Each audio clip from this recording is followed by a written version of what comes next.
저는 제가 연구하고 있는 일은 딥러닝을 활용해서 수학적 문제를 해결하는 쪽에 요즘 포커스를 맞춰서 연구를 진행하고 있는데요. 그래서 여러분들한테 뭔가 그 머신러닝에 대해서 좀 알려드릴 수 있는 기회가 돼서 저도 참 좋다고 생각을 하고 있고요. 아까 최 교수님께서 이제 시작하는 방법을 말씀해 주셨지만 또 온라인으로 또 참석하고 있는 친구들에게도 다시 한번 알려주기 위해서 우리가 처음부터 한번 시작을 해보도록 하겠습니다. 그래서 요거는 보여주기 위한 화면이니까 잠깐 봤고요. 이렇게 시작해야 되죠. 아무것도 없는 상태에서 시작해야 되는 거잖아요. 여기 시작하겠습니다. 준비가 되어 있는 친구들은 이제 그냥 기다리시면 될 것 같고요. 처음에 웹브라우저 창을 연 다음에 먼저 구글의 로그인을 먼저 우리가 하도록 하겠습니다. 로그인은 어디서 하면 제일 좋냐면 이게 우리가 지금 작업하는 것들이 전부 다 구글 드라이브에 저장이 되기 때문에 그러면 아예 검색을 할까요?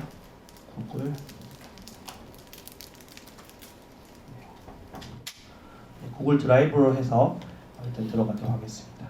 들어가서 이제 여기 드라이브에 이동되어 있고요. 그리고 여기서 이제 로그인을 우리가 하면 되겠습니다. 제 계정으로 로그인을 하겠습니다.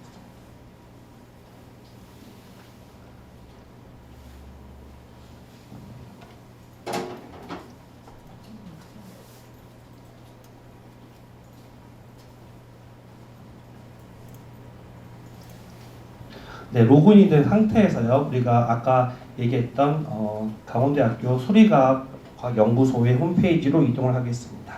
krims.강원.ac.kr 위에 작게 보여 있는데 이쪽으로 사이트 이동을 하면요.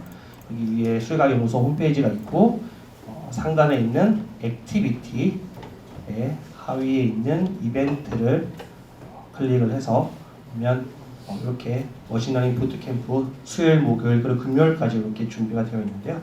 여기 수요일 과정을 클릭을 하면 오늘 우리가 해볼 스케줄이 쭉 나와 있습니다. 여기서 첫 번째인 파이썬 기본 문법을 클릭을 합니다. 그럼 이제 로그인이 되어 있는 상태이기 때문에 이제 자기 계정과 이 구글이 이렇게 연결되어 있죠. 그럼 여기 자기 계정 이름이 있는지 꼭 확인을 하시고요.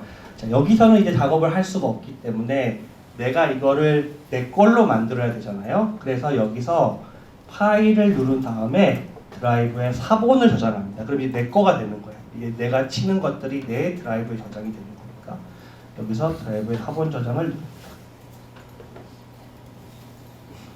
그러면 새로운 게 똑같은데 새로운 게 만들어집니다. 요거는 우리가 다 같이 보는 거였고 요거는 사본이라 적혀 있는데 여기에 이름을 바꾸셔도 되고 초신호 도요건 X에서 닫아주시고 해서 이렇게 준비가 되면 사본이 만들어지면 내 구글 계정의 드라이브에 오늘 내가 작업한 게 저장이 돼서 여러분들이 앞으로 계속 보실 수도 있고 이렇게 준비가 되는 겁니다. 이렇게 사본 상태에서 한번 같이 시작을 해보도록 하겠습니다. 공유되어 있는 파일 요 탭을 삭제하도록 하고요. 네, 저는 전체 화면으로 이렇게 화면을 잘 보이죠? 이렇게 시작을 하도록 하겠습니다.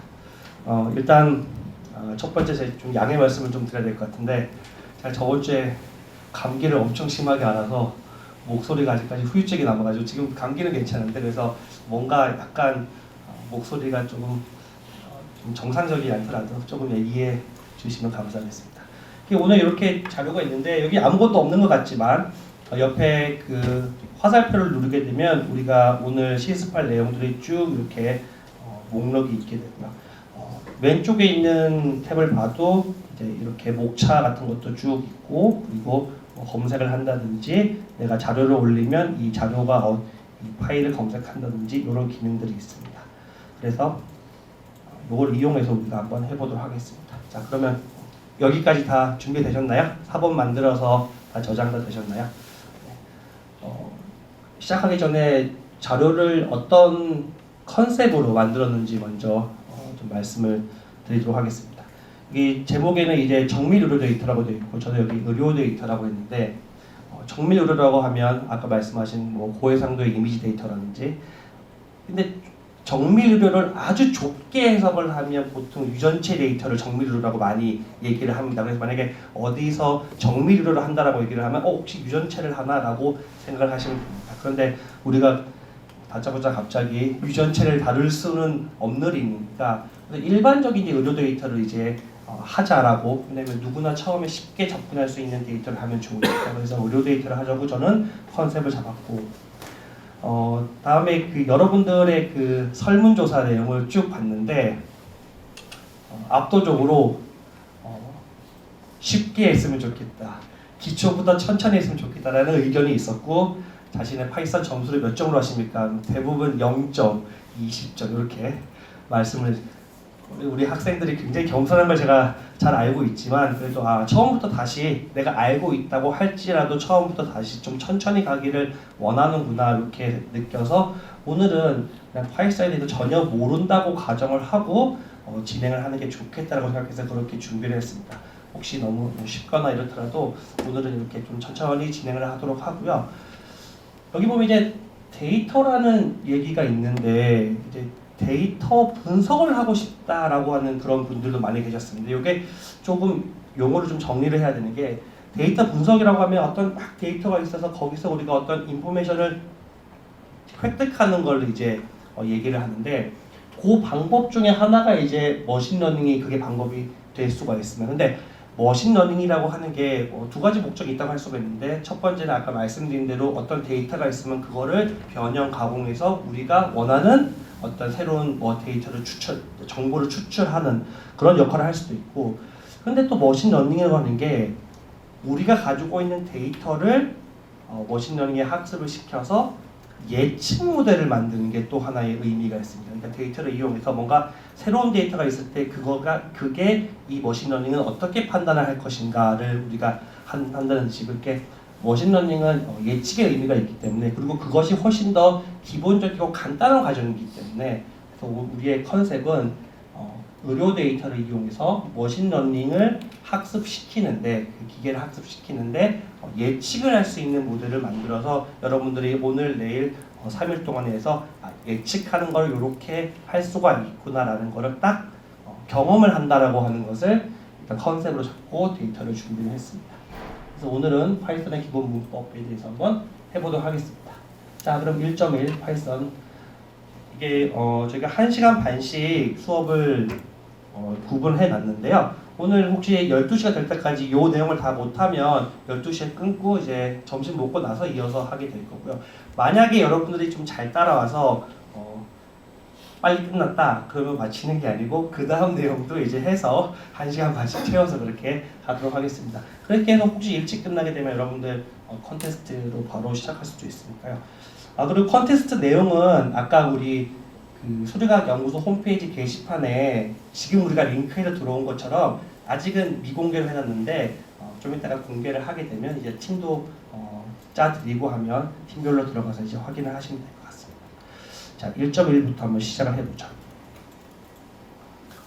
파이썬 제가 간단하게 설명을 좀 해놨는데요. 맨 처음에 용어부터 쉽지 않죠. 동적 타이핑 범용 프로그래밍 언어, 이렇게 이제 소개를 했는데, 이거는 파이썬을 처음 배우는 분들한테는 사실 의미가 없는 겁니다. 이게 왜 이런 파이썬 소개를 할 때는 아무래도 그 전에 있던 다른 프로그래밍 랭귀지하고 비교를 하다 보니까 이게 어떤 특징이 있냐고 얘기를 하게 되는데, 동적 타이핑 범용 프로그래밍 언어 두 가지로 요약하면 쉬운데 느리다, 이렇게 생각하시면 됩니다.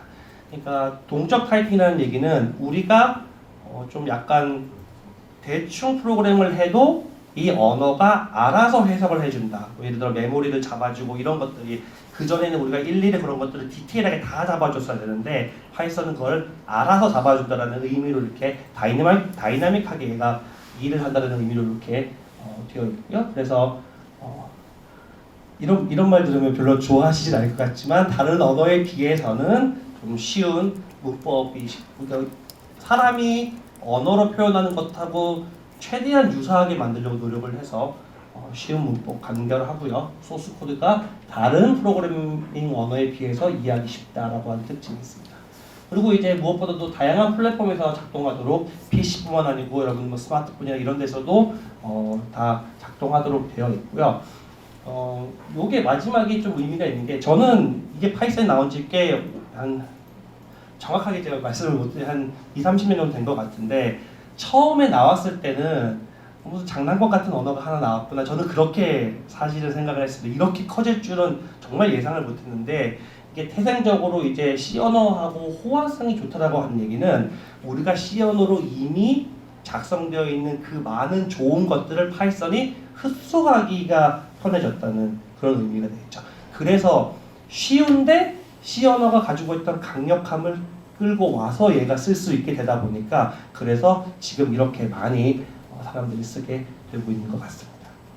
그럼 파이썬을 이제 어떻게 써야 되냐라고 했을 때 물론 여러분들 컴퓨터에 직접 설치를 하거나 서버에 설치를 해서 실행할 수도 있겠지만 이제 그 방법 중에 하나가 주피터 노트북이라고 하는 우리가 쓰고 있는 요 화면의 주피터 노트북이 되겠고요. 요거의 특징은 이제 대화형 인터프리터를 지원한다는 뜻입니다. 무슨 얘기냐면 코드 실행하면 얘가 답을 주고 또 그 다음 코드 실행하면 답을 주고 이렇게 서로 대화를 하듯이 하는 그러한 형태가 되어 있어서 대화형 인터프리터라고 얘기를 했고요. 우리가 이제 밑에 코드를 직접 해보겠지만 명령을 입력하고 쉽게 엔터를 입력하면 이제 작성한 코드를 이제 실행하게 되는 그러한 구조를 가지고 있습니다. 주피터 노트북도 역시 여러분들 PC에 직접 설치할 수도 있고 아니면 서버에 설치해서 쓸 수도 있겠지만 구글에서는 이것을 클라우드 컴퓨팅으로 할 수 있게 서비스를 하고 있는데 그게 바로 지금 여러분들이 딱 보고 계시는 코랩이 되겠습니다. 코랩은 이제 구글에서 만든 클라우드 기반의 이제 주피터 노트북과 같은 모양을 가진 개발 환경이고요. 물론 무료로 사용할 수가 있고 단점은 뭐냐면 우리가 클라우드에 연결을 해서 계산을 막 하는 거잖아요. 인터넷이 끊기면 계산하는 게 날아가는 거죠. 그런 이제 아무래도 내가 내 PC에서 하게 되면 그럴 일이 없는데 인터넷하고 연결되어 있다 보니까 그러한 좀 단점이 있긴 있습니다. 그리고 이 코랩은 이제 수익 모델이 어떻게 되냐면 우리는 오늘 머신러닝을 하고 머신러닝은 큰 계산을 요구하지 않기 때문에 GPU 같은 그래픽 카드 이런 걸 사용하지는 않지만 이제 딥러닝으로 넘어가게 되면 그래픽 카드를 이제 사용하게 되는데 그거를 이제 무료로 제공을 해주고 있습니다. 하지만 딱 12시간만 계산을 할 수 있게 제공을 하고 그럼 12시간 끝나면 이제 오늘 못 씁니다. 내일 쓰세요. 이렇게 하게 되어 있는데 또 그 코랩 프로라는 유료 버전을 사용하게 되면 이 시간이 길어지고 더 많은 계산 자원도 제공해주고 뭐 이런 식으로 이제 수익 모델을 가지고 있습니다. 우리는 이런 건 신경 쓸 필요가 없고요. 그리고 중간에 만약에 끊겼다. 그러면 어떻게 하면 되냐면 새로 고침을 누르시면 됩니다. 새로 고침을 누르면 그냥 다시 연결되면서 여러분들이 했던 게 살아있는 경우가 대부분 많기 때문에 이렇게 새로 고침을 누르셔서 하면 되겠습니다. 파이썬의 활용 분야는 요즘은 너무 무궁무진해서 요즘에 데이터 분석에 확실히 특화되어 있는 건 맞고요. 이게 데이터 분석을 하고 있던 다른 언어들도 있지만 이제 파이썬이 이쪽을 많이 잠식을 했고요. 요즘에는 특히 이제 웹을 만들거나 하는 그런 개발 쪽으로도 많이 사용을 하고 있습니다. 자, 이제 여러분 처음으로 클릭을 해볼 건데 이제 이게 실습을 하다 보면 이제 막 누르다 보면 저 없어졌어. 입력하는 창이 없어졌어요. 이렇게 하는 분도 계시고 막 이거 누르다 보면 이상한 게 많이 생겼어요. 이렇게 될 수도 있는데 이 셀을 먼저 제가 소개를 시켜드리면 여기 지금 여러분 한 개가 딱 있죠. 그게 막 뭔가를 이제 막 입력을 막 이제 할 수가 있는 겁니다. 근데 요거를 만약에 없애고 싶으면 여기 우측에 있는 휴지통 버튼을 누르시면 얘가 없어지고요. 그리고 이제 셀이 두 종류가 있는데 코드랑 텍스트가 있습니다. 텍스트는 제가 여기 막 위에 이렇게 작성한 것들이 텍스트가 되겠고요. 그리고 코드를 누르면 우리가 코드할 수 있는 추가적으로 여러분들이 더 다른 코드도 해보고 싶다 그러면 여기에 코드 플러스 버튼 눌러서 코드를 하시면 되겠습니다. 자, 그러면 1.2 파이썬 시작하기를 한번 여기 눌러서 해보도록 하겠습니다. 출력하라라는 명령을 가진 프린트 명령을 사용해 봅시다 라고 되어 있는데요. 이게 사실은 많은 의미가 담겨 있습니다. 우리는 출력을 하면 되겠구나 라고 얘기를 하지만 여기 보시면 프린트라고 하는 거는 이제 우리가 명령어라고 하죠. 어떤 거를 수행을 하고자 하는 건데 항상 수행을 할 때는 뒤에 이렇게 대상이 붙게 되어 있습니다. 그래서 뭐 대상이 없을 수도 있겠지만 보통은 뭐 우리가 수행하려고 하는 명령이 있고 그거를 처리하려는 대상이 있고 두 개가 있는데 파이썬 같은 경우에는 이렇게 소괄호를 쳐서 거기 안에 대상을 집어넣는다라고 이렇게 인식하시면 됩니다. 그래서 이게 기본적인 이제 문법이 되겠습니다.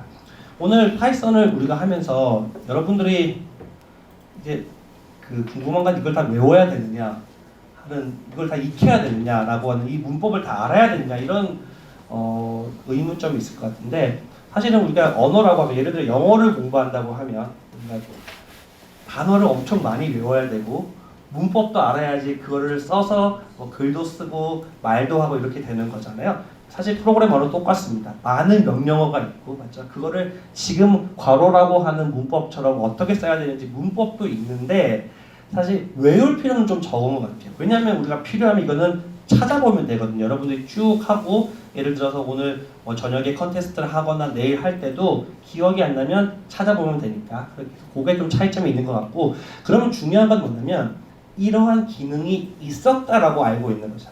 그러면 찾아볼 때 더 빨리 찾을 거 아니에요. 그러니까 이런 게 있었다, 이런 게 있었다, 이런 게 있었다라고, 이런 작업을 내가 할 수가 있었다라고 하는 거를 좀 그거를 중점적으로 이렇게 이해를 하면서 오늘 수업을 진행했으면 좋겠습니다. 자, 밑에 제가 이렇게 우리가 수행할 거는 이렇게 제가 적어놨는데, 먼저 여기 맨 앞에 샵 표시가 있으면 이걸 주석이라고 합니다. 주석은 프로그래밍 언어에서 설명할 때 쓰는 거고 아무런 명령도 하지 않는 겁니다. 그래서 파이썬에서는 앞에 샵을 붙이게 되면 이제 여기에 아무런 글씨를 입력하더라도 그건 실행하지 않고, 혹시 여러분들이 코딩을 하다가 요거는 어떤 부분인지 뭐 소개를 하고 싶다거나 설명을 하고 싶을 때, 특히 다른 사람하고 같은 코드를 함께 작성할 때는 어떤 사람한테 설명을 해야 되잖아요. 그럴 때 이런 주석 샵을 붙여서 이제 작성하게 됩니다. 자, 헬로 월드 문자를 출력해 보자 있고요. 그냥 프린트 다음에 헬로 월드 하면 될 것 같아요, 왠지. 근데 문자를 인식시키기 위해서는 문자 주위로 따옴표 혹은 쌍따옴표를 붙여줘야 됩니다. 요것도 이제 이해를 하고, 다음에 실행은 Shift Enter를 사용하거나 옆에 있는 재생 모양을 클릭하면 되겠다. 자, 이렇게 한번 시작해 보겠습니다.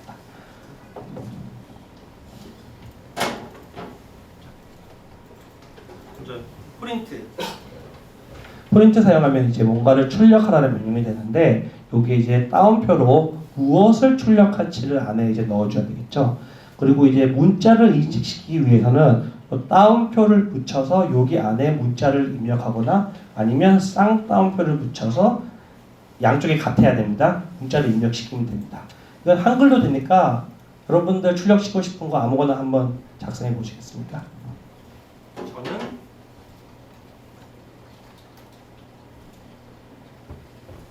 이렇게 한번 해보겠습니다.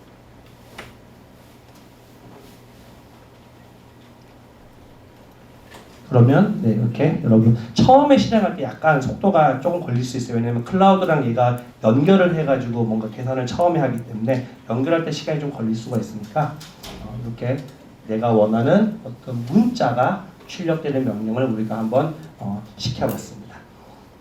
만약에 여기에 잘 따라오시기 힘든 분은 손을 딱 들면 뒤에 계신 주교들이 여러분들께 가서 도와드릴 테니까, 보통 이제 오타가 나거나 괄호를 잘못 치거나 뭐 이런 경우에, 아니면 여기 여러분 사실 여기 띄어쓰기 하나만 해도 문제가 되기도 하고 그렇습니다. 그래서 네, 그런 것들이 있을 때 문제가 생기면 손을 들고 확인해 주기 바랍니다.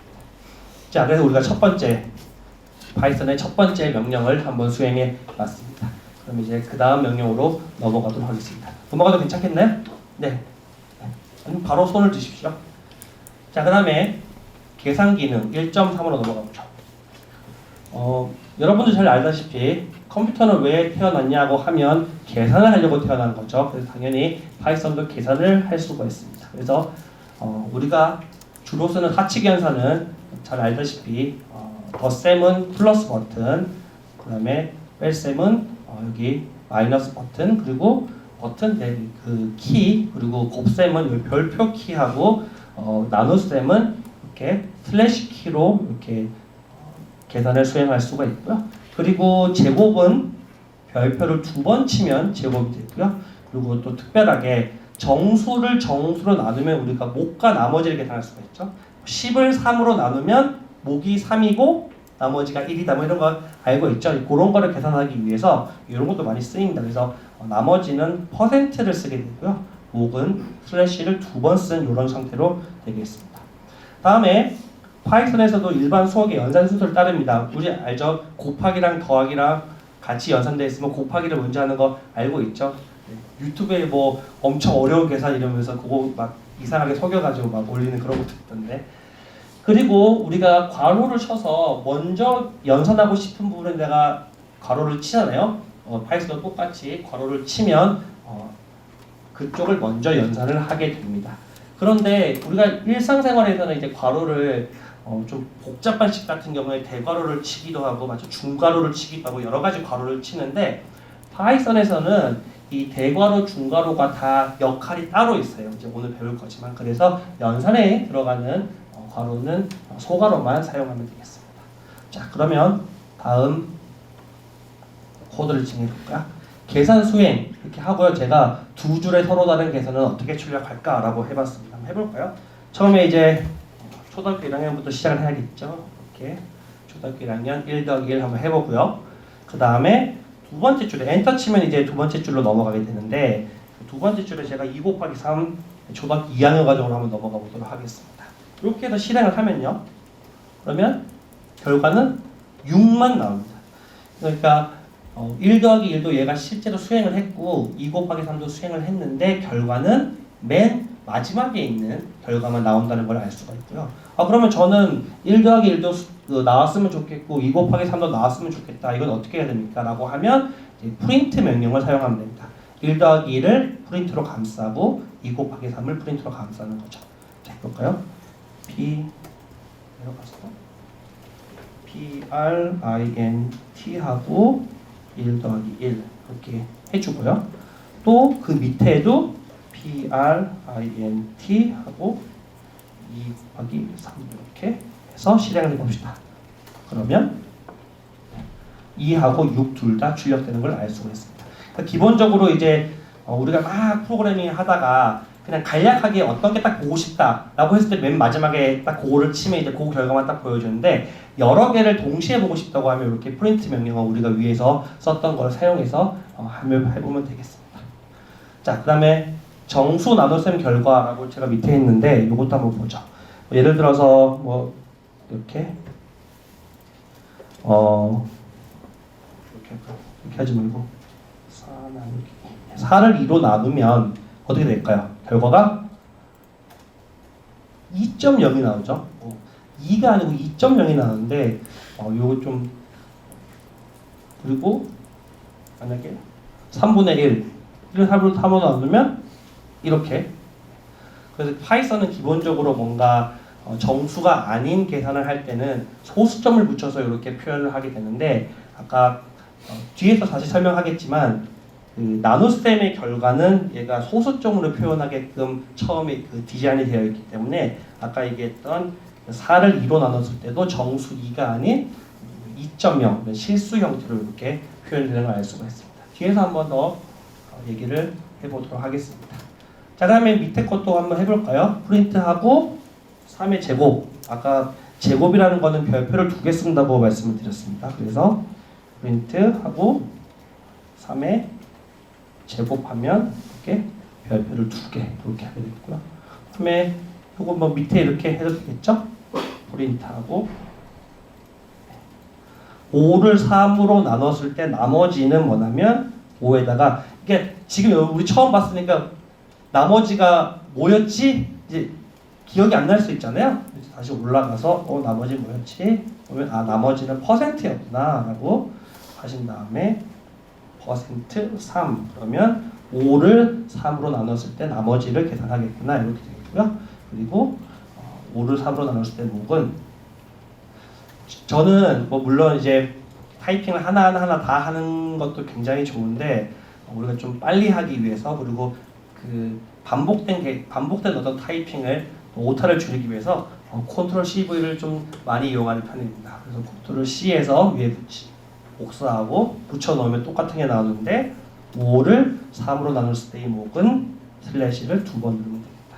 이렇게 해서 실행을 하게 되면 3의 제곱은 9, 5를 3으로 나누면 몫은 1이고 나머지는 2가 나온다라고 하는 것을 이렇게 우리가 확인을 할 수가 있습니다.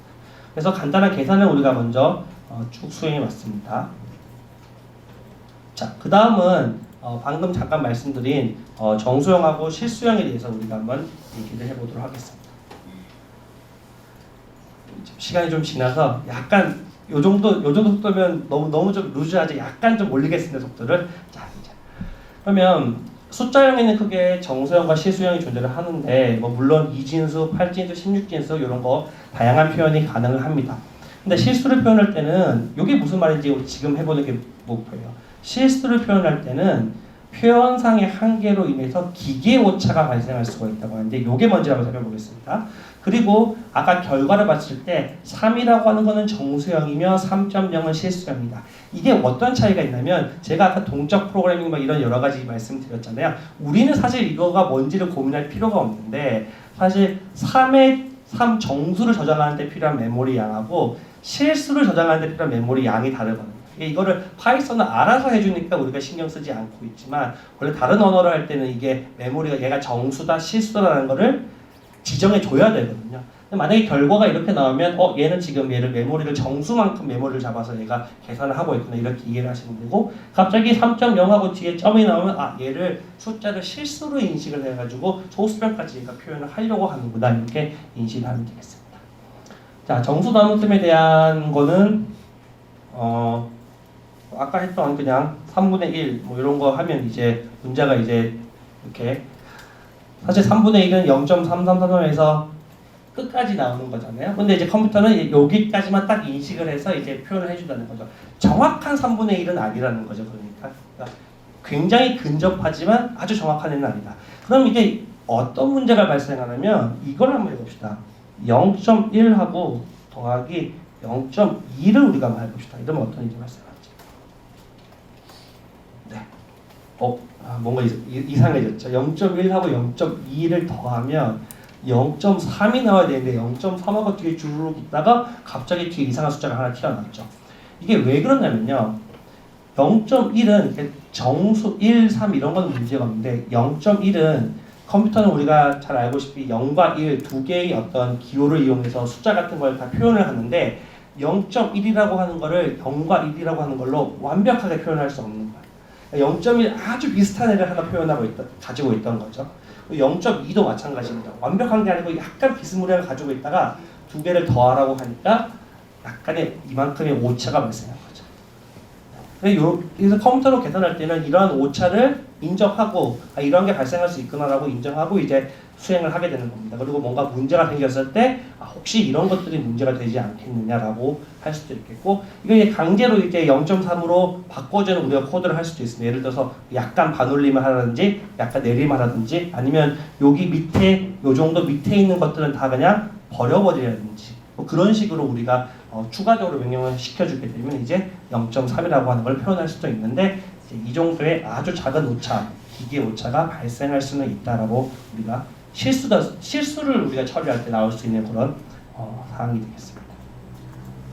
자, 그렇게 다음에 1.5 해보죠. 등호라는 거 우리가 굉장히 잘 알고 있는데요. 등호를 그냥 일반적인 수학에서는 같다라는 의미로 사용하죠. 근데 컴퓨터 프로그래밍에서는 등호라고 하는 것은 대입하라는 의미로 사용을 하게 됩니다. 그래서 등호가 있으면 보통 변수, 등호, 데이터 이렇게 사용을 하게 되는데 그러면 데이터에 있는 내용을 어떤 변수에다가 대입하라 이렇게 인식을 하시면 됩니다. 그래서 우리가 이제 다양한 변수를 쓰게 되는데요. 변수에는 영어 대소문자, 한글, 숫자는 쓸 수 있는데 맨 앞에 놓을 수가 없고요. 그리고 언더바 같은 걸 이용해서 우리가 변수를 만들 수가 있습니다. 그리고 변수명은 띄어쓰기를 지원하지 않고요. 그리고 예를 들어서 변수명을 나는 프린트 이런 걸 쓰고 싶다라고 하면 근데 프린트는 이미 있는 명령어인데 변수로 써버리면 얘가 혼란이 겪기 때문에 문제가 발생할 수 있어요. 그래서 변수형의 숫자 데이터를 입력해서 계산해보기 한번 해볼까요? 변수, 제일 만만한 A부터 시작합시다. A는 내가 3 이라고 넣게 되면 A에다가 3이라는 데이터를 집어넣어라. 3이라고 하는 숫자를 집어넣어라. A는 정수형 변수가 되는 겁니다. 이렇게 하고 B는 4 이렇게 하면 b에다가 4를 집어넣어라 이렇게 해서 뭐 계산할까요? a 제곱할까요? b? 네. a 별표 b라고 하면 a 제곱 b 계산을 하게 되는 얘기죠. 우리가 숫자 대신에 변수를 집어넣어서 변수를 이용해서 계산을 수행해봤습니다. 그러면 3의 4승은 81이 나옵니다. 자, 다음 자료형. 그래서 지금 우리는 세 가지 자료형을 사실은 해본 거예요. 첫 번째는 정수 해봤죠. 숫자. 실수 해봤죠. 그러니까 컴퓨터에서 실수는 소수점으로 표현하는 숫자들. 그리고 문자도 맨 처음에 했었어요. 맨 처음에 했었습니다. 그 따옴표 혹은 쌍따옴표를 붙여서 안에 있는 내용이 가면 문자이라고 했고요. 그 이외에 이제 여러 가지를 우리가 해볼 건데 부울형이라고 하는 자료형이 있습니다. 이거는 참하고 거짓 두 개만을 가지고 있는 거고요. 그리고 이제 뒤에 있는 리스트라든지 튜플이라든지 아니면 딕셔너리 형태는 여러 개의 자료를 하나의 변수에 집어넣기 위해서 나온 그런 변수형들입니다. 그래서 이것들을 우리가 지금 해보도록 하겠습니다. 그리고 혹시 어떤 변수가 있는데 그 변수가 어떤 자료형인지 궁금할 때는 이 type이라고 하는 명령 안에다가 내 변수를 집어넣으면 이제 자료형을 변환할 수 있습니다. 여기 그냥 뒤에는 바로 해볼까요? 그러면 뒤에다가 type하고 그리고 a의 자료형은 무엇이냐 라고 물어보니까 int 정수형이다 이렇게 나오는 거죠. 그래서 이게 하다 보면 이제 변수가 뭐 엄청나게 많아지고 하다 보면 이런 걸 하나하나 체크해야만 할 때가 있거든요. 그럴 때 이런 것들을 사용할 수가 있습니다. 자, 그 다음에 실수형 자료형 표현이라고 있는데 이것도 한번 보도록 하죠. 이것도 간단한 내용인데 숫자를 표현하는 방식은 뭐 여러 가지 방법이 있겠지만 우리가 지수 형태로 표현하고 있는 방법도 있죠. 실제로 보면서 이제 얘기를 말씀을 드리겠습니다. 예를 들어서 F라고 하는 애가 있는데 얘를 0.00001234 이렇게 해야 됩니다. 좀 더 위에서 올려서 얘기할까요? F는 0.00001234라고 되어 있고요. 근데 요거를 어떻게 표현할 수도 있냐면 이렇게 표현할 수도 있는 거예요. G는 1하고 2라고 하면 위에 지수형 표현하겠다라고 하는 형태가 됩니다. 그래서 이렇게 하지 말고 다시 1, 2, 3, 4를 하고 이렇게 1, 2, 3, 4 1, 2, 3, 4를 하고 그 다음에 뭐 10에 마이너스 8승 하게 되면 여기서부터 4부터 여기서부터 하나, 둘, 셋, 넷, 다섯, 여섯, 일곱, 여덟이니까 1, 2, 3, 4에다가 0.00000001을 곱하게 되는 거니까 이렇게 우리가 일반적으로 표현하는 소수점이랑 이렇게 부동적 어떤 지수 형태로 표현하는 거랑 두 가지 표현을 할 수가 있습니다. 그래서 F랑 G를 빼보면 0이 나오죠. 두 개가 같다라고 하는 뜻이죠. 그러니까 0.00001234랑 이렇게 표현할 수도 있는데 요거 생략도 가능해요. 이렇게. 네. 그러면 1, 2, 3, 4가 있고 대신에 1, 2, 3, 4 앞에 0이 8개 곱했니 0.00000001을 곱했다라고 하는 뜻이에요. 이거를 제가 주석으로 다시 작성해드리면 1, 2, 3, 4 하고 곱하기 0.00000001 요거를 이렇게 표현하고 1, 2, 3, 4가 있고 앞에 공이 8개 붙어있는 데가 곱해야 된다. 이런 거는 이제 왜 쓰이게 되냐면 제가 이거 왜 쓰이는지 말씀드리면 예를 들어 어떤 결과가 뭐 이렇게 막 나왔다고 하면 이게 앞에 공이 몇 개가 있는지 세는 것도 어렵고 막 그렇잖아요. 요거를 다시 그냥 실행해 보면 얘가 이렇게 표현합니다. 그래서 1.231이라고 하는 거에다가 앞에 공을 12개 더 붙이면 된다. 이런 식으로 인식을 하거든요. 그래서 이렇게 숫자를 표현할 수도 있다. 그리고 엄청 큰 숫자를 우리가 사용하거나 엄청 작은 숫자를 할 때는 이렇게 결과가 나오니까 이 결과가 나왔을 때 이게 어떤 숫자를 의미하는 거다라고 우리가 알고 있으면 좋을 것 같습니다. 자, 다음은 부울형 자료 한번 해보도록 하겠습니다. 부울리안이라고 하기로 하고요. 부울형 자료는 참과 거짓 이렇게 두 개가 있는데 이 참과 거짓에는 이런 연산들이 있어요. 우리가 숫자에다가 더하기를 하든 빼기를 하든 이런 거 비슷하게 true하고 false에는 이런 연산이 가능한데 and라고 하는 그리고 연산이 있고 or라고 하는 또는 연산이 있습니다. 그래서 이건 어떤 연산을 의미하냐면 and 연산은 두 값이 모두 참일 때만 참이 된다. 그러니까 true and true만 true고요. true and false, and 다음에 false가 하나 더 붙으면 그 결과는 false가 되는 거예요. 우리가 덧셈을 하듯이. 자, or라고 하는 거는 이렇게 쓸 수도 있고 이제 이렇게 써도 되는데요. 두 값이 모두 거짓일 때만 거짓, 즉 true하고 or와 false라고 하면 둘 중에 하나만 참이 돼도 참이 되고요. false, or와 false 둘 다 false일 때 or를 붙이면 이제 false가 되는 겁니다. 그리고 true랑 false는 파이썬에서 또 특별하게 이제 얘가 1로 인식을 해서 true들을 막 더하라고 하면 막 2를 더하는 것하고 똑같은 결과가 나오게 되고요. false를 더하라고 하면 0을 더하는 것하고 똑같은 결과가 나옵니다. 그래서 자, 이거 직접 해볼까요? 예를 들어 true하고 위에서 true하고 and하고 뭐 true 해볼 수도 true and true 해볼 수도 있고 true and false 해볼 수도 있고 이렇게 true and true 이렇게 시작을 하면 true 이렇게 나오고 그다음에 복사 한 손으로 치니까 좀 아끼겠습니다. 이 대신에 or를 바꿀 수 있는데 당연히 이것도 이제 true가 나오겠죠. 근데 만약에 여기서 뭐 false로 만약에 바꾸게 되면 false or true라고 하게 되면 둘 중에 하나가 false니까 이렇게 false or true는 true랑 false 중에 하나만 true가 돼도 true니까 이게 true가 나오고요. 둘 다 false에서 or를 치게 되면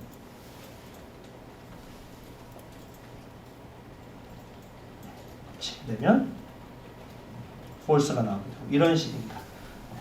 그렇게 해서 이게 true하고 false 이게 많이 쓰이기 때문에 이거 정말 true랑 false라고 하는 자료형이 있구나라고 우리가 알게 되면 좋겠고요. 그리고 그 타입은 그냥 뭐 하면 되겠죠. 예를 들어 A라고 하는 거를 그냥 이렇게 true 이렇게 놓을 수도 있습니다. 자료형은 아까 뭐 정수, 실수도 넣을 수도 있지만 이렇게 부울 형태로 넣을 수도 있고요. 이것의 타입 명령을 우리가 쓰게 되면 A의 타입은 무엇이냐 라고 물어보면 부울 형태다 라고 이렇게 얘기해요. 그 다음에 부울형하고 사칙 연산도 한번 해볼게요. 아까 제가 부울형이 true는 1을 의미하기도 하고 false는 0을 의미한다고 했잖아요. 예를 들어서 true를 하고 true를 더하라고 하면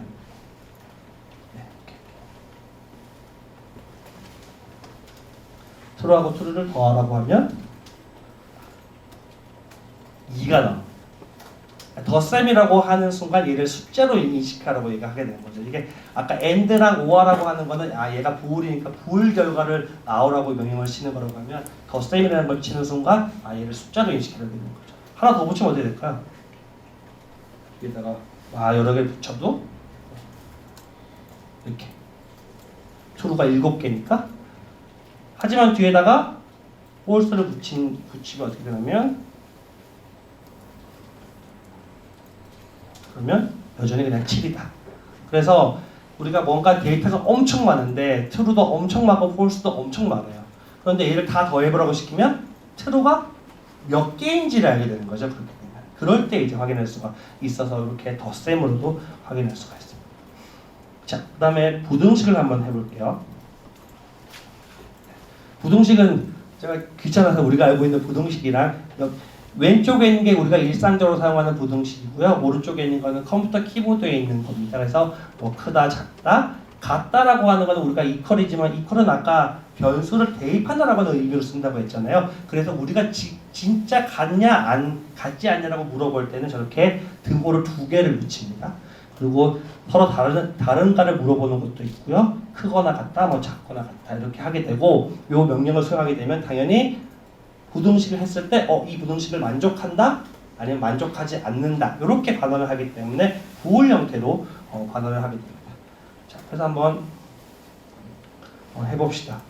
어떻게 해볼까요? 뭐 A는 제가 대충 33이라고 헷갈리는 걸 하면 좋겠는데 B는 44 이렇게 하면 해볼까요? 이렇게 한번 해볼게요. A에다가 이제 33을 집어넣고 B에다가 44를 집어넣었어요. 그러면 여기서 A를 제곱해 봅시다. A를 제곱을 해봐요. 자, 제곱했어요. 그 다음에 더하기 뭐 A하고 B도 곱했어요. 이런 것도 할 수 있겠죠? 자, 그럼 요게 이제 2000보다 크냐 이렇게 물어볼 수도 있는 거죠. A 제곱 더하기 A 곱하기 B가 2000보다 크냐라고 물어봐서 실행을 해보면 true다. 2000보다는 크다라고 이렇게 나오는 거죠. 그래서 부등식을 우리가 취했을 때 이제 결과값은 이렇게 부울 형태로 나옵니다. 이걸 대신에 뭐 이렇게 두 개가 같냐라고 물어볼 수도 있겠죠.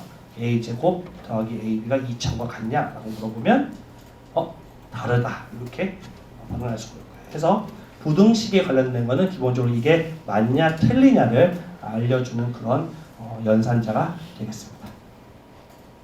자, 그래서 계산 여기까지는 괜찮죠? 아직 괜찮나요?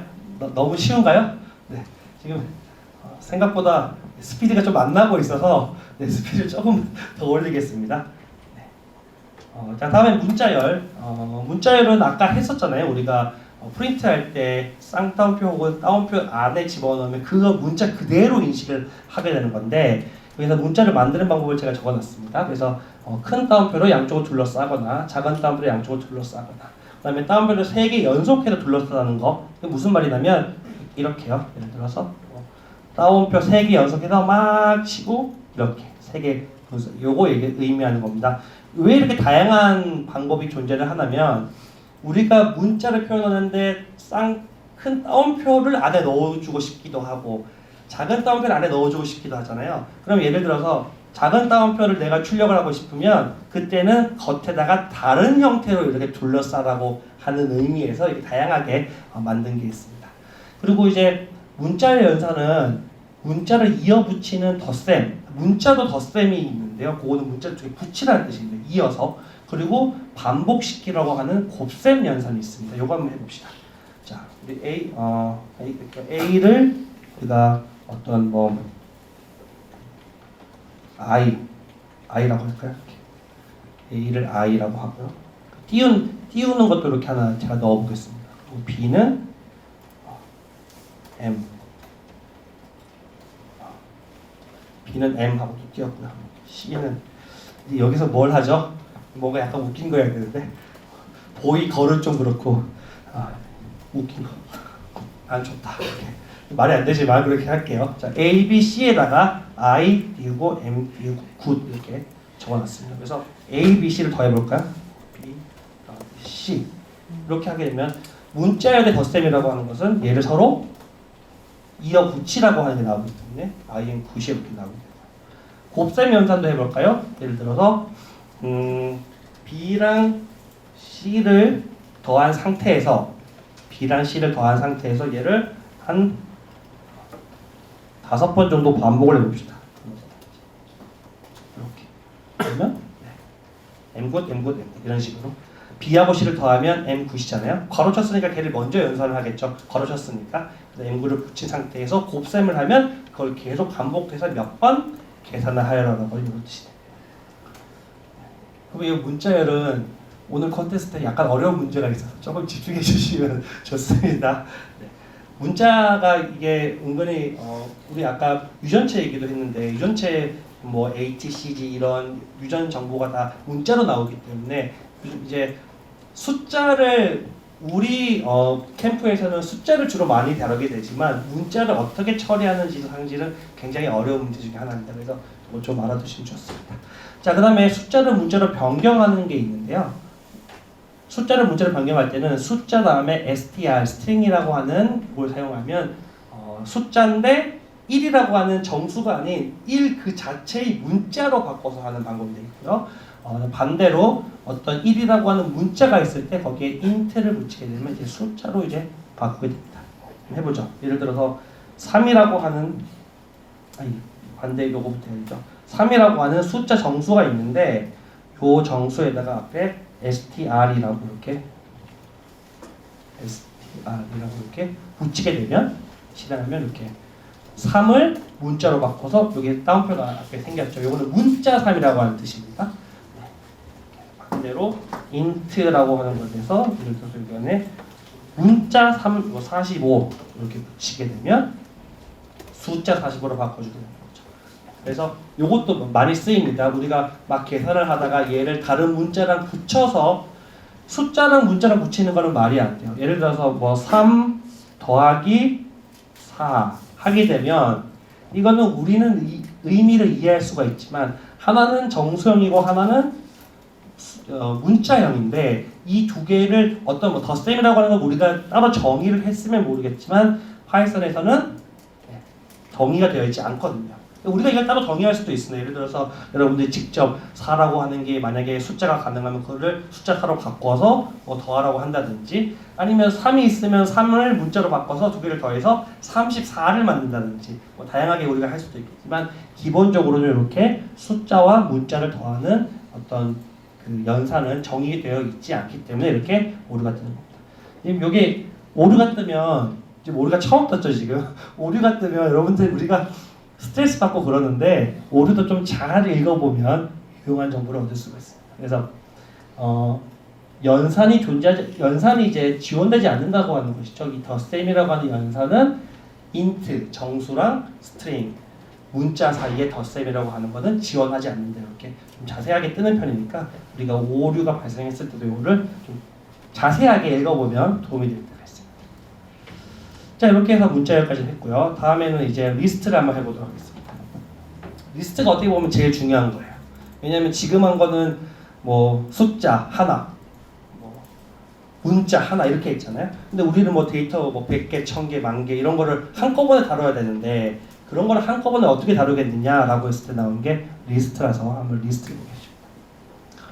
리스트는 여러 데이터를 하나의 단위, 변수로 취급하고 싶을 때 이거를 이제 다른 말로는 배열이라고 얘기해요. 배열은 말 그대로 여러 개의 데이터를 하나를 묶는다는 그런 뜻으로 생각하시면 됩니다. 그래서 배열 변수를 사용하고 싶을 때는 리스트를 사용하는데요. 리스트를 만드는 방법은 대괄호를 써가지고 만듭니다. 그러니까 지금 대괄호 용법이 나왔죠. 대괄호는 리스트를 만들 때 사용한다 일단. 그리고 그 리스트는 여러 개의 자료가 들어갔으니까 그 자료가 들어갔을 때 거기 안에 있는 어떤 세부적인 내용을 보고 싶을 때는 변수명 옆에 몇 번째 자료냐 뭐 이런 걸로 이제 확인을 할 수가 있습니다. 예를 들어 볼게요. 예를 들어 x에다가 이제 1, 2, 3, 4, 5를 집어넣게 되면 1, 2, 3, 4, 5, 5개가 x 안에 한꺼번에 들어가게 됩니다. 이렇게 만들 때 대괄호를 쳐서 만들었죠. 그러고 나서 1, 2, 3, 4, 5를 각각 뽑아내고 싶으면 이렇게 뽑아냅니다. 순서는 파이썬은 0을 맨 앞에부터 시작하기 때문에 0부터 시작한다고 하는 거를 유의해 주시고요. 그래서 요 의미는 x에 여기 뭐 첫 번째로 갈 수도 있고 우리 0번째로 갈 수도 있는데 0번째 맨 앞에 있는 요소는 뭐냐 하면 이제 1이 나오게 될 겁니다. 그리고 그 다음 1이라고 인덱스 1은 뭐냐면 두 번째인 2가 나오게 될 것이고 그리고 요것도 많이 쓰이는데 데이터가 엄청 많을 때 그게 몇 번째인지 모를 수도 있잖아요. 근데 나는 맨 마지막 데이터를 찾고 싶어 라고 했을 때는 그러니까 어떤 리스트가 있을 때 이렇게 오른쪽으로 가는 거는 플러스 0, 1, 2, 3, 4 이런 방향으로 가는 거고 마이너스를 붙이면 반대로 갑니다. 그래서 마이너스 1은 맨 마지막에 되고 마이너스 2는 뒤에서 두 번째가 됩니다. 이거 많이 쓰이니까 우리가 한번 참고하시면 좋겠어요. 자, 여기 열고 지금 했던 거 한번 해보죠. 뭐 근데 이제 재밌는 거는 지금 얘는 간단하게 숫자로만 했지만 뭐 여러 가지를 할 수가 있는데요. 네. 변수를 뭐라고 할까요? 변수 그냥 리스트 1이라고 할게요. 변수 이름을 원래 좀 잘 정해야 돼요. 우리가 그 코드를 할 때 변수 이게 어떤 걸 의미하는지 변수를 좀 자세하게 길면 조금 귀찮긴 하지만 자세하게 적어줘야 되는 게 있어서 나중에 할 때는 좀 이렇게 변수 같은 이름 같은 거는 좀 자세하게 적어주도록 하고요. 지금 이렇게 리스트가 있는데 아까 숫자도 있었지만 이렇게 앞에 문자를 집어넣을 수도 있어요. 원을 나는 숫자 1이 아닌 저렇게 문자 원으로 하겠다라고 해서 맨 앞에 있는 걸 원으로 하고 그다음에 뭐 2는 그냥 갑자기 또 2를 이렇게 붙이고 그다음에 뭐 뒤에는 뭐 3.0을 갑자기 붙이고 이렇게 띄어쓰기를 콤마 할 때 여기 띄어쓰기 하면 좀 보기가 편한 게 있습니다. 그리고 맨 마지막은 뭐 호 이렇게 호 한글로 할까요? 네, 이렇게 1하고 2, 3.0, 4 이렇게 리스트를 만들 수도 있어요. 딱 만들어졌죠. 그 다음에 아까 여기서 내부에 있는 데이터를 우리가 뽑아내고 싶을 때 맨 마지막 걸 뽑아내고 싶으면 변수명 우리가 리스트 1이라고 했는데요.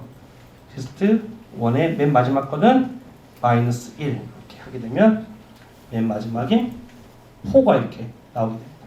그러니까 맨 앞에 거부터 0, 1, 2, 3 이렇게 할 수가 있는 거고요. 그리고 이 중간에는 제가 뭘 하려고 했는지 잘 기억이 안 나지만 요거 말고 그냥 바로 요소를 한번 바꿔보도록 하죠.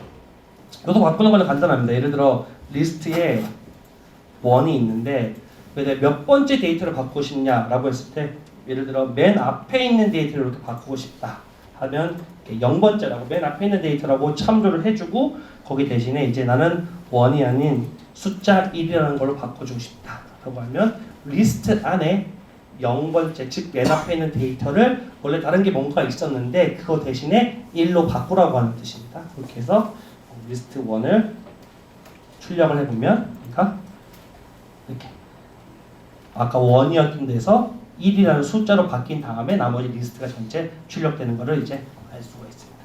그렇게 해서 이제 리스트가 있고 리스트의 각각을 우리가 참조하는 방법을 먼저 배웠고요. 다음에는 슬라이싱이라고 해서 한 개만 하는 게 아니고 여러 개를 반환하는 방법을 배워봅시다. 제가 여기서 예를 가지고 왔는데 만약에 어떤 리스트에다가 A 콜론 B라고 하면 예를 들어 0 콜론 2 이런 식으로 그러면 맨 0이라고 하면 맨 앞에 붙어야죠. 0번째부터 시작을 해서 그 다음에 B라고 하면 거기 앞에까지 이렇게 여기 좀 헷갈릴 수가 있는데 B번째까지가 아니고 B 앞에까지로 이렇게 반환을 하는 방법을 이렇게 콜론을 사용해서 하게 됩니다. 이걸 이제 슬라이싱이라고 하고요. 그 다음에 뒤에 숫자가 없으면 A번째부터 뒤에 전부 다 하거나 아니면 처음부터 시작해서 B-1번째까지 이렇게 하거나 아니면 전체를 이렇게 표현할 수도 있습니다. 자, 이것도 한번 해보죠. 아까 리스트 1 있었으니까 요거 이제 그대로 사용해 보겠습니다. 리스트 1에다가 뭐 예를 들어서 두 번째부터 끝까지 그렇게 하게 되면 1 콜론을 하게 되면 아까 만들었던 거에 1, 그러니까 두 번째에서 2부터 끝까지 이렇게 이제 나오게 되고요. 한 개만 더 해볼까요? 리스트 1에 우리가 만들었던 1에 첫 번째 해볼까요? 이거 안 해봤는데 네, 아무것도 안 뜨죠. 이게 왜 아무것도 안 뜰까요? 아까 얘기했듯이 1번째부터 시작해서 이게 1이 아니고 1 바로 앞까지라고 했으니까 이건 아무것도 없는 거예요. 그러니까 이렇게 빈 리스트가 되겠죠. 만약에 1 대신에 2라고 하게 되면 요거는 딱 요 1번째 데이터인 요 얘만 이렇게 나오게 되겠습니다. 자, 그래서 이렇게 콜론을 이용해서 지금 대괄호를 가지고 많이 하고 있습니다. 리스트를 만들 때도 대괄호를 사용했고 리스트 안에 있는 어떤 자료를 참조할 때도 이렇게 대괄호를 사용해서 콜론 같은 걸 사용해서 이제 슬라이싱이라는 것도 한번 해봤습니다.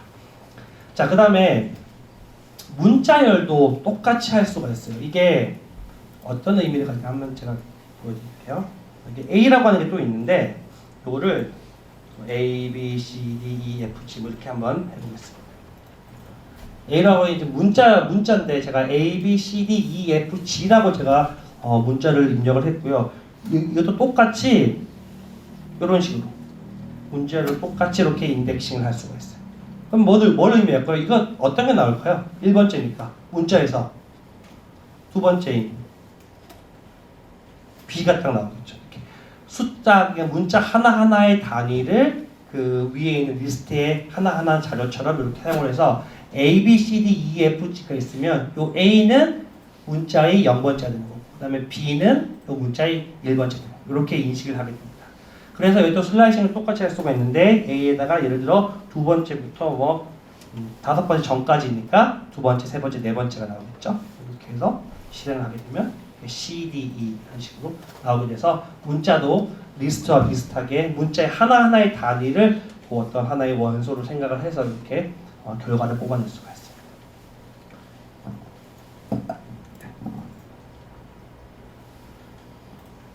갑자기 지금 텐션이 떨어지고 집중력이 약간 떨어지는 게 네, 약간 보이는데 조금 쉬다 할까요? 이제 너무 아니 쭉 진행해도 괜찮나요? 괜찮나요? 어떠십니까? 네, 갑자기 눈이 또렷해지는데 빨리 진행하도록 하겠습니다. 자, 리스트에는 또 다양한 또 연산자가 있고 또 밑에 또 메소드 그 펑션들도 있는데 한번 보죠. 아까 그 문자와 비슷하게 리스트 두 개를 덧셈으로 연결하면 리스트 연결합니다. 쭉쭉쭉쭉 이해됐죠? 그다음에 곱셈은 또 문자랑 비슷하게 어떤 리스트가 있는데 거기 곱하기 2를 한다. 그럼 똑같은 리스트를 반복하고 곱하기 3하면 3번 반복하고 이렇게 곱셈이 되고요. 리스트의 길이를 출력하는 함수가 이렇게 랭스의 약자인 렌이라고 이렇게 되어 있고요. 그 다음에 우리가 지금까지는 명령을 입력할 때 명령을 입력하고 뒤에다 괄호를 쳐가지고 여기 안에다가 리스트를 딱 입력하면 그 리스트의 길이를 출력해 주는 거잖아요. 그런데 이렇게 뒤에 점을 붙이고 함수를 입력하는 것도 있습니다. 이게 이제 객체 지향 언어의 이제 특징이라고 할 수가 있는데 이거는 무슨 의미냐면 리스트라고 하면 리스트라고 하는 어떤 객체 어떤 뭔가 뭐라고 할까요? 어떤 이 특징이라고 할까요? 데이터가 리스트라고 하는 특징을 가지고 있잖아요. 그러면 그 리스트의 특징 뒤에다가 이제 이런 함수를 붙일 수도 있다라는 의미에서 점 다음에 뒤에 이렇게 기능을 추가할 수도 있습니다. 그래서 어떤 리스트 점 append 한 다음에 뒤에 어떤 그 값을 집어넣게 되면 원래 리스트가 있는데 거기에 맨 마지막에다가 새로운 값을 계속 이어서 넣는 거예요. 그래서 이제 append라고 하는 게 있고요. 그다음에 sort라고 하는 리스트를 숫자형으로 되어 있을 때 정렬을 하라고 하는 이렇게 그 명령도 있고, 그다음에 요거는 전체를 뒤집으라고 하는 reverse라고 하는 명령도 있고요. 그다음에 이제 요것도 말씀인 게 예를 들어서 리스트 안에 34라고 하는 데이터가 있는데 이게 몇 번째 있는지 궁금한 거예요. 그럴 때 인덱스 34라고 하면 걔는 그 리스트 안에서 네 번째 있어, 다섯 번째 있어 이렇게 반환해 주는 게 인덱스가 되겠습니다. 그리고 remove 하게 되면 리스트의 요소를 제거하게 되겠고요. 그리고 del 키를 이용해서 제거할 수가 있습니다. 이걸 하나하나 한번 해보도록 하죠.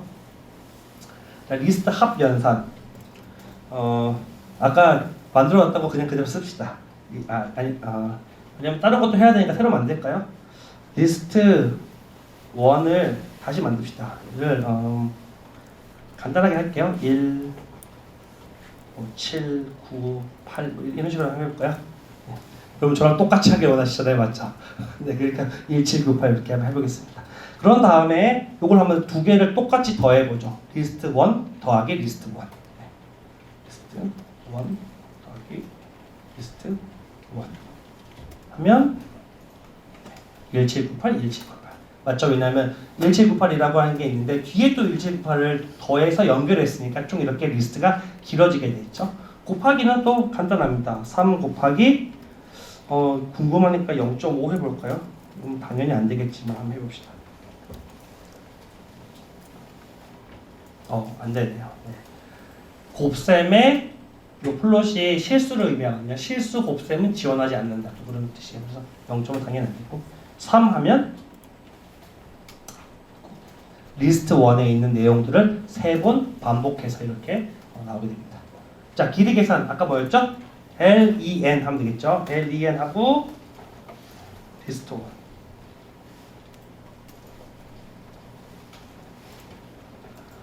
네, 이렇게 하면 4 길이가 총 4다 맞죠? 이 4개의 크기를 가진 리스트니까요. 요소 추가는 자, 어떻게 하냐면 리스트 1에다가 뒤에 append였죠? append를 하고 뒤에 10이라고 하는 이런 걸 추가했다라고 한 다음에 바로 확인하고 싶으면 밑에다가 리스트 1을 출력해 보면 됩니다. 10을 추가한 다음에 리스트 1을 출력하라고 하면 뒤에 10이 되겠죠. 얘를 또 실행하면 어떻게 될까요? 또 뒤에 10이 또 추가되겠죠. 또 실행하면 또 10이 추가되겠죠. 이렇게. 네. 자, 정렬은 sort를 하면 됩니다. 그래서 리스트 1하고 SORT 지금 명령이 아까 말씀드린 것 같이 여기 뒤에 점이 붙는 명령 체계를 가지고 객체 지향어의 함수의 특징인데 이렇게 한번 해봤고요. sort 한 다음에는 특별한 입력이 없기 때문에 괄호 열고 닫고 이렇게 하시면 됩니다. 이게 파이썬이 조금 헷갈리는 게 괄호 열고 닫고를 해야 하는 애가 있고 하지 않아야 되는 애가 있고 좀 이게 명령어마다 문법이 좀 다양해서 이렇게 요거는 괄호 열고 닫고 해야 되고요. 그리고 리스트 1을 솔트가 됐는지 확인해 보면 1, 7, 8, 9, 10, 10, 10 이렇게 순서대로 쫙 되는 걸 알 수가 있습니다. 자, 이 상태에서 뒤집고 싶다. 그러면 리스트 1에다가 리버스를 사용하면 되겠죠.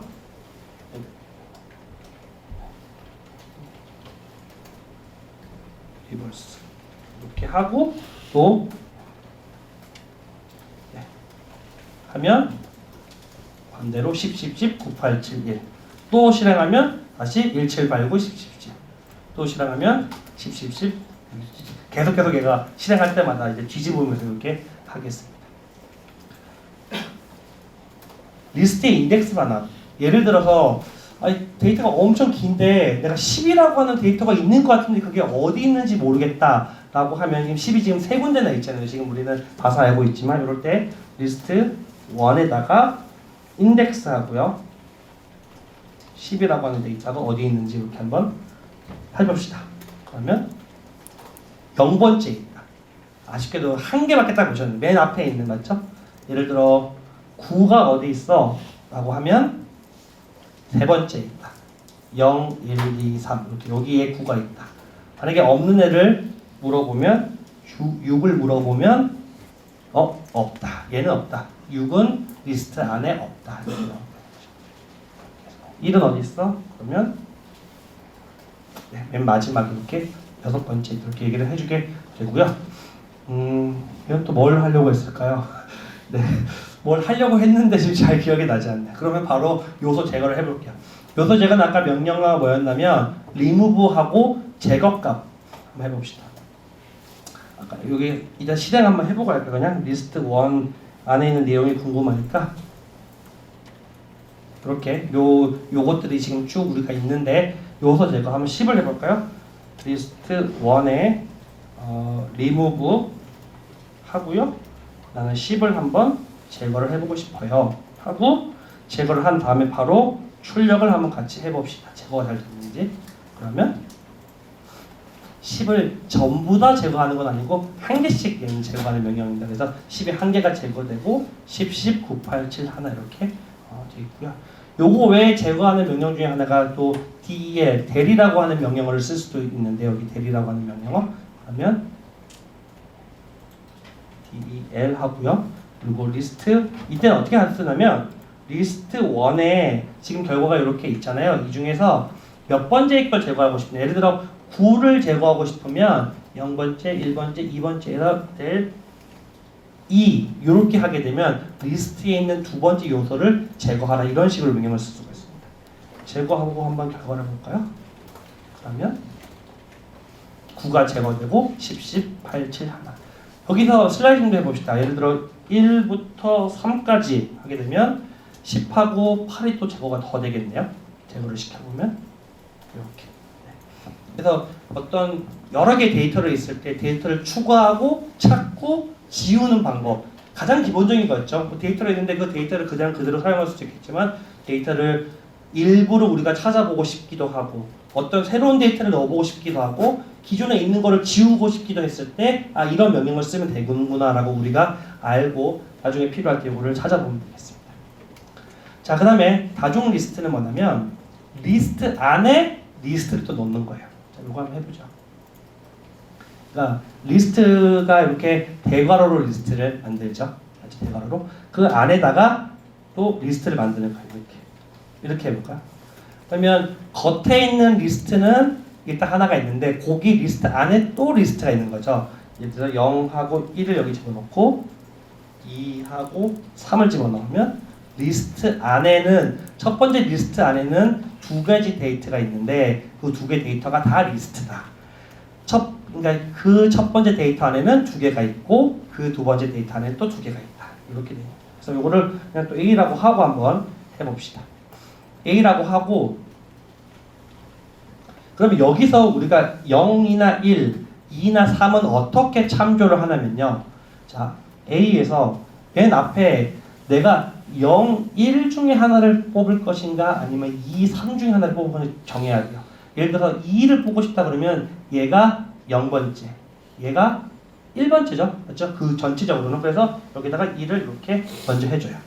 그러면 첫 번째 내가 선택한 거는 큰 리스트에서 1번째, 그 두 번째는 2나 3 중에, 요거를 그냥 실행하게 되면 2, 3이 다 나오게 되고요. 그러면 근데 그 중에 나는 2를 원해, 3을 원해라고 하면 나는 3을 원한다. 그러면 여기에 한 번 더 이렇게 참조를 해줍니다. 그러면 큰 데에서 두 번째, 그리고 그 안에 또 리스트가 있을 때 또 그 두 번째 하게 되면 여기 3이라고 하는 데이터를 이렇게 반환을 하게 되는 거죠. 이렇게 해서 이중 리스트가 만약에 있을 때는 참조할 때 두 개, 더 많이 할 수도 있겠죠. 이게 이제 우리가 수학적으로는 차원이라고 얘기를 할 수도 있겠는데 점점 많아지면 리스트 안에 또 그 리스트 안에 또 그 리스트 안에 이렇게 표현될 수도 있는 거니까요. 이렇게 다종 리스트가 있습니다.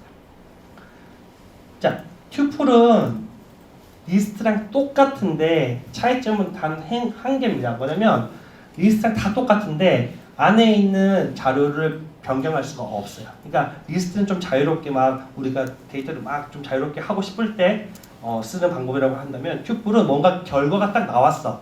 그럼 거기 안에 있는 자료를 바꾸고 싶지 않아. 그랬을 때 딱 튜플을 쓰게 되는 겁니다. 그래서 아까 리스트는 대괄호를 표현했지만 튜플은 소괄호를 표현해서 똑같이 하면 됩니다. 리스트랑. 그리고 만약에 튜플을 리스트로 바꾸고 싶으면 리스트라는 명령어를 쓰면 돼요. 그래서 제가 아까 변수 이름을 리스트라고 안 하고 리스트 1이라고 한 거예요. 왜냐면 리스트라는 명령어가 있으니까 그거랑 반복되지 않게 하려고 1이라는 걸 뒤에 붙였던 겁니다. 자, 그래서 다 똑같습니다. 예를 들어서 뭐 튜플은 1, 2 이렇게 괄호를 하게 되면 우리가 좌표 하듯이 그냥 1,2 이렇게 해석해도 되거든요. 왜냐면 두 개 데이터가 있으니까. 근데 거기다가 이제 3,4를 더하게 되면 얘는 튜플이니까 어떻게 될까요? 리스트랑 똑같으니까. 덧셈은 붙여라. 맞죠? 붙여라. 붙입니다. 이렇게. 1하고 3하고 더하고 2하고 4하고 더하는 게 아니에요. 맞죠? 붙여. 그러니까 연산이 어떤 걸 하는지를 정확하게 알아야 됩니다. 만약에 1하고 3하고 더하고 싶고 2하고 4하고 더하고 싶으면 또 다른 걸 하고 싶으면 거기에 맞는 또 명령을 써야 됩니다. 곱셈도 마찬가지고. 자, 만약에 튜플은 요소를 변경하고 싶다. 예를 들어서 A에다가 제가 1하고 2라고 하는 튜플 형태의 데이터를 했는데 맨 앞에 있는 데이터를 내가 3이라고 바꾸고 싶다라면 이렇게 한다고 했어요. 리스트는 이렇게 하면 맨 앞에 있는 데이터가 3으로 바뀌었는데요. 이거는 실행해보면 튜플은 데이터를 바꿀 수 없다. 이렇게 되어 있기 때문에 만약에 바꾸고 싶으면 B를 리스트 A라고 이렇게 하게 되면 튜플을 리스트로 바꿔서 B라는 걸로 다시 바꾸게 되고 그 B에다가 맨 앞에 3이라고 바꾸면 데이터를 바꿀 수가 있습니다.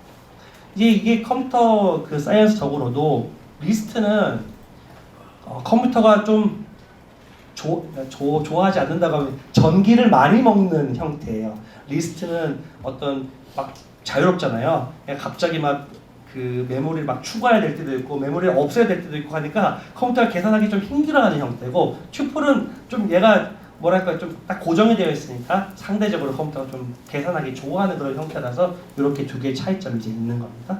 그래서 B를 출력해 보면 리스트로 바뀐 형태에다가 0 대신에 3이라고 바뀌어서 우리가 나오는 것을 볼 수가 없습니다. 네. 뒤에 거 이미 다 했네요. 넘어가자. 지금 이것도 했고 요소 추가 당연히 안 되겠죠. 어펜드라는 명령을 세도 추가가 당연히 안 될 것이고 그리고 리스트로 바꿔서 데이터 바꾸는 거 해봤으니까 이렇게 넘어가겠습니다.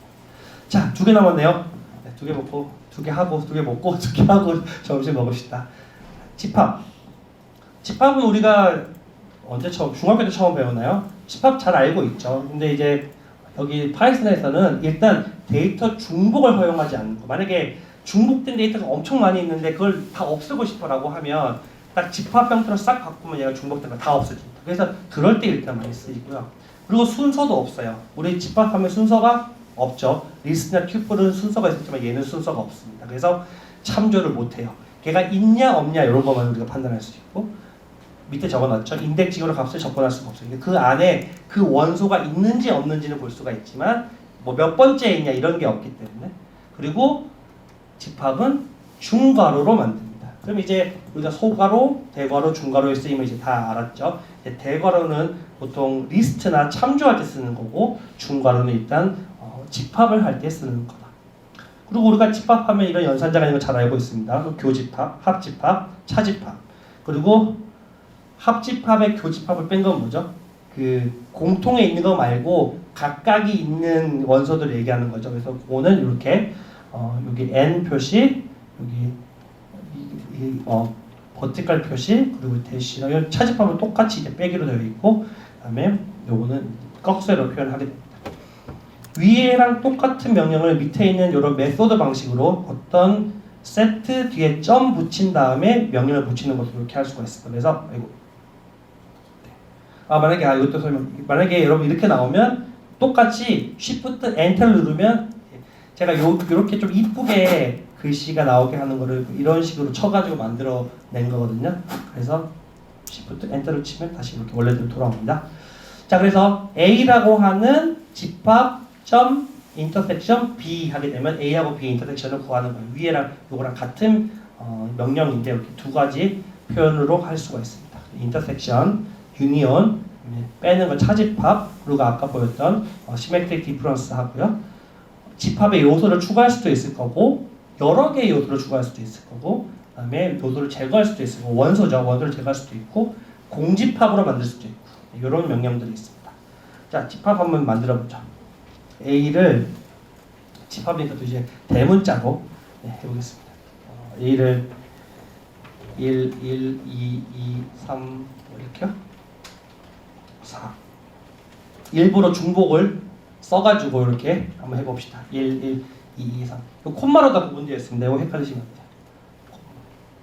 콤마 뒤에 점 치면 이제 조금 이제 알아보기가 좀 편한 게 있습니다. 그래서 A 집합을 만들었고 A를 출력을 해보면 1, 2, 3, 4만 떠요. 중복되는 건 얘가 알아서 없앱니다. 집합. 그래서 아까 리스트가 있을 때 리스트를 집합으로 만드는 방법은 아까 튜플을 리스트로 만들 때는 list 명령을 썼죠. 집합으로 만드는 거는 set, set 명령을 똑같이 쓰면 돼요. 아까 그 리스트에서. 그래서 그 명령을 쓰게 되면 이렇게 중복되는 것을 제거할 수가 있습니다. 당연히 요거는 안 된다는 걸 보여드리기 위해서 했는데요. A에다가는 어떤 0번째냐 1번째냐 이런 게 없습니다. 집합에는 이런 걸 집어넣지 않기 때문에 그렇게 하면 이제 오류가 뜨게 됩니다. 그리고 두 개의 집합을 만들어서 다양한 연산자를 사용하자. 1, 2, 3, 4 있으니까 다른 집합 하나 만들까요? 또 교집합도 해야 되니까 2, 3, 4, 5로 할까요? 2, 3, 4, 5 이렇게 B집합도 만들어서 A하고 B집합, 또 집합을 잘 안 써서 이걸 다 외우지 못합니다. 위에 교집합은 N, 합집합은 버티컬, A하고 B 이렇게 연산을 하게 되면 A하고 B의 교집합은 2, 3, 4가 나오는구나. 그리고 A하고 밑에 할게요. 버티컬을 원하면 그 원 표시 위에 있는 거예요. 원 표시 위에 있는 거 이렇게 A하고 B의 합집합은 1, 2, 3, 4, 5 이렇게 하고 차집합은 A에서 B를 빼는 거였죠. A에서 B를 빼면 1 하나만 나오고, 그리고 A하고 B의 단독적으로 있는 원소들만 뽑아라고 하는 합집합 빼기 교집합 하게 되면 이렇게 1, 5 두 개가 나오고, 이런 식으로 집합에 대한 연산을 이제 수행할 수가 있습니다. 요것도 명령어가 있는데 하나만 해보죠. 어차피 다 같은 식이라서, 예를 들어서 A하고 B의 교집합을 하고 싶으면 메소드 방법을 사용할 때는 A라고 하는 집합이 있어요. 이 객체가 있는데 이 객체 뒤에 intersect라고 하는 명령을 쓰는 거죠. 이렇게 intersection이네요. 찾아주네. intersection이라고 하는 명령이 있고, 그 다음에 어떤 집합? B 집합. A 집합의 intersection, B 집합을 하라 하고 이렇게 2, 3, 4 이렇게 나오는 거예요. 위에 있던 요거랑 같은 명령이에요. 나머지도 유니온이나 디퍼런스 이런 것도 똑같이 수행을 하게 되겠습니다. 집합의 원소 추가는 명령이 add였죠. 그리고 여러 개는 update였고, 이것도 한번 해볼까요? A라고 하는 집합에다가 add하고 10 이런 식으로 쓰는 겁니다. A 집합에 10을 추가하세요. A를 해보면 1, 2, 3, 4, 10인데 여기에다가 10 다음에 콤마 20 이런 거는 지원하지 않는단 말이에요. 이건 하나하나 추가할 때만 사용하는 거거든요. 그래서 여러 개를 추가하고 싶을 때는 밑에다가 업데이트라고 하는 걸 쓰는데요. 여기 A에다가 업데이트를 하고 거기 안에 리스트 집어넣습니다. 예를 들어서 뭐 1.5, 3.5 이런 식으로 두 개 넣고 싶을 때 리스트로 두 개를 만들어서 그거를 업데이트 해라 라고 한 다음에 A 실행해 보면 이렇게 1.5하고 3.5가 들어가서 집합 안에 추가되어 있는 것을 확인할 수가 있습니다. 자, 원소 제거는 뭐였냐면요, 리무브였고요. 클리어는 모든 공집합으로 만드는 거니까 한번 해볼까요? 얘기해놓고 까먹었어요. 리무브. 네. 자, A에다가 리무브 하고 1.5가 마음에 안 드니까 1.5를 지우자. 그래서 리무브에서 1.5를 지우게 하고 A를 출력해 보면 1.5가 지운 상태로 나오고요. 자, 공집합으로 만들어 보겠다. 그러면 클리어를 쓰게 됩니다. 클리어를 괄호 안 치고 쓰면 이상하게 나오죠. 그래서 확실하게 하려면 A 하면 다 날아갔나요? 클리어라고 했는데 제대로 수행 안 하고 A 하니까 그대로 남아 있잖아요. 이건 꼭 괄호를 치고 열고 닫아줘야 됩니다. 그러면 A가 그냥 이렇게 셋 집합인데 아무것도 없다. 공집합을 의미하는 거예요. 그래서 이렇게 시간을 딱 시키는데요. 자, 다음 마지막으로 딕셔너리 방법을 한번 알아보도록 합시다. 딕셔너리는 이렇게 튜플하고 리스트하고 다 비슷한데 얘는 우리가 리스트나 튜플은 뭐 0번째 데이터, 1번째 데이터 이런 식으로 숫자가 데이터의 순서를 위치를 정해줬잖아요. 딕셔너리는 그 데이터에다가 이름을 정해줄 수가 있어요. 예를 들어서 국어는 10점, 10점 만점에 국어는 10점, 수학은 9점 뭐 이런 식으로 국어 10, 수학 8 뭐 이런 식으로 정해주는 거예요. 그거를 딕셔너리라고 하는 형태로 되어 있습니다. 제작 방법은 얘도 똑같이 중괄호를 쓰는데 키 콜론 밸류가 국어는 10점, 수학은 200점 이렇게 적어주는 거죠. 한번 만들어 봅시다. 딕셔너리는 딕이라고 그냥 이름을 한번 붙여볼까요? 그래서 이름은 딕이라고 하고요. 는 중괄호를 쳐주고 첫 번째 국어는 KOR이라고 할까요? 국어. 물론 여기다가 문자 이렇게 해도 상관은 없습니다. 근데 우리가 점수 그냥 해서 이렇게 해볼까요? KOR은 10이다. 이렇게 점수를 내주고 그리고 뭐 영어는 9점이다. 이런 식으로. 자, 구조 잘 보십시오. 콤마로 각각을 구분하고 있고, 콤마로 구분하고 있고, 여기 세트예요. 왼쪽은 키를 얘기하는 거고요. 오른쪽은 밸류를 얘기하는 겁니다. 그다음에 레슨은 8점이다. 이런 식으로 해볼까요? 이렇게 하면 딕셔너리가 완성이 됐습니다. 자, 그 다음에 물론 여기서 이제 그냥 딕셔너리를 쳐보면 뭐 이렇게 나오겠죠. 그냥 데이터가 몇 개 안 되니까 우리가 한 방에 다 알아볼 수 있는 거잖아요. 근데 데이터가 엄청 많은데 국어 점수만 알고 싶다. 뭐 예를 들어서 또는 이게 지금 사람 이름일 수도 있잖아요. 뭐 철수형이 엄청나게 많은 사람이 있는데 그 중에 어떤 특정한 사람을 알고 싶다라고 하면 어떻게 쓰면 되냐면 여기 밑에 있네요. 딕이라고 쓰고 안에다가 똑같이 리스트처럼 참조를 하는데 숫자를 집어넣는 게 아니고 키 값을 집어넣어요. 그러니까 KOR 이런 식으로 KOR의 밸류 값을 찾으라고 하는 의미입니다. 그래서 우리가 이제 이름으로 이제 딕셔너리는 숫자가 아닌 이름 하나만 넣는다고 생각하시면 돼요. 그래서 KOR의 값을 방문하면 10점 이런 식으로. 이게 좀 다른 점이에요. 그런데 지금 이 딕셔너리 형태가 우리가 하려고 하는 데이터랑 가장 어떻게 보면 유사한 형태잖아요. 우리는 뭐 이런 식으로 데이터를 많이 저장을 하고 쓰고 하니까. 그래서 이런 형태를 조금 더 잘 익혀두면 좋습니다.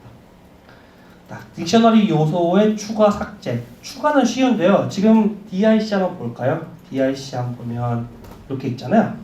점수 한 개 더 넣어주고 싶다. 새로운 사람을 넣어주고 싶다라고 하면 여기다가 새로운 키랑 새로운 밸류를 집어넣으면 돼요. 예를 들어서 뭐가 있을까요? 갑자기 생각나는 게 없네. 바이오 할게요. 바이오. 생물 하시는 분이 있으니까 바이오라고 할까요? 그러면 여기서 바이오에다가 뭐 10점 이렇게 넣어주면 딕셔너리를 그 다음에 실행해보면 이렇게 바이오가 추가가 되는 거예요. 이거는 그냥 새로운 키랑 새로운 밸류를 입력을 하면 거기 뒤에 추가되는 거죠. 이거 또 실행하면 어떻게 될까요? 또 실행하면 그대로예요.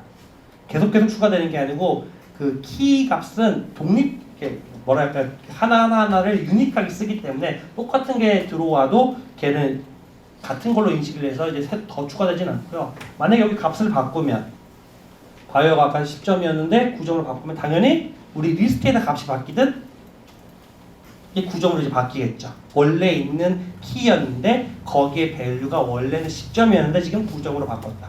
그러니까 키가 원래 없는 키였으면 추가를 하는 거고 있는 키였으면 바꿔주고 이런 거를 이제 할 수가 있는 거죠. 자, 요소의 삭제는 아까 delete 명령을 똑같이 하면 됩니다. delete에다가 딕셔너리에 어떤 데이터냐, 예를 들어 매스를 지우고 싶다. 그러면 이런 식으로 delete 딕셔너리 안에 있는 매스를 지운다.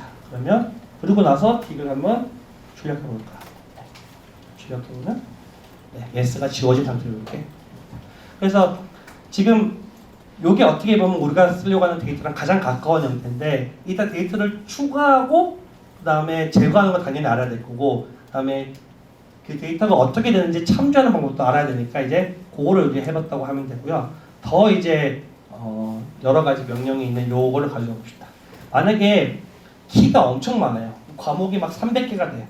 그럼 그거 일일이 기억 못 하잖아요. 그러니까 키만 우리가 가져와서 뭐가 있는지를 체크해보고 싶을 때가 있는 거죠.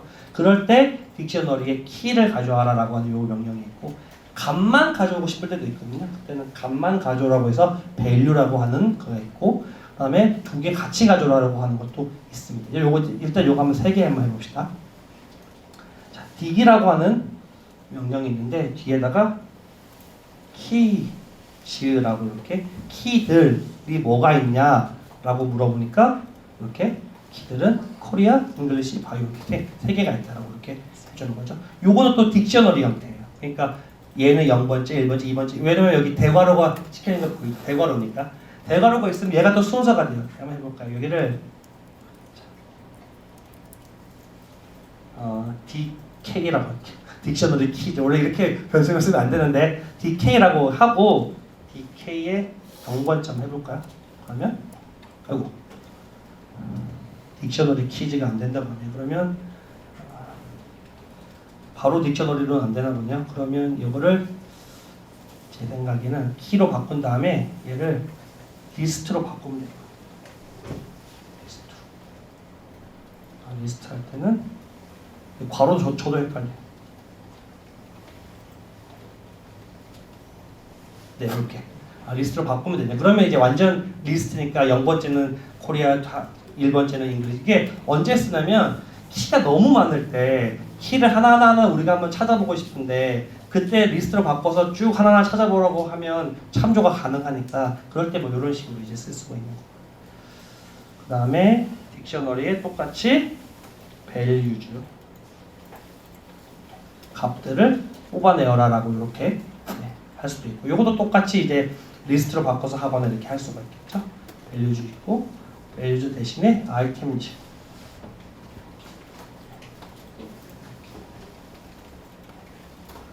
이렇게 하면 두 개를 튜플 형태로 또 이번에 또 묶었죠.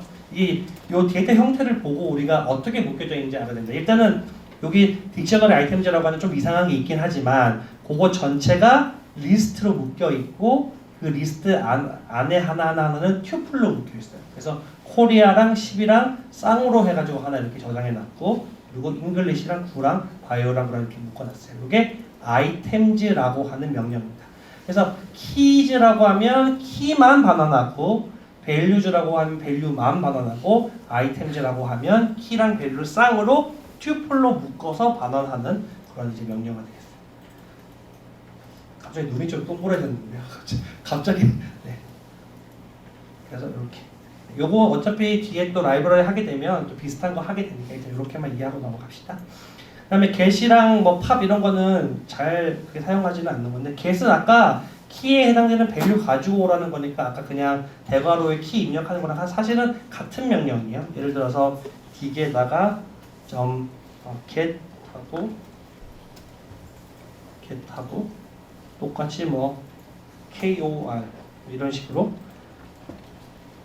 KOR 해당 되는 value를 get하라라고 하면 근데 이게 아까 얘랑 똑같은 명령이었죠. 사실은 이렇게 같은 기능을 하는 좀 다양한 명령어들이 있습니다. 아까 우리 집합할 때도 뭐 합집합도 여러 가지 방법으로 할 수 있어서 그렇잖아요. 그래서 그런 게 있으니까 이런 거에 있다라고 하는 것만 아시면 될 것 같고요.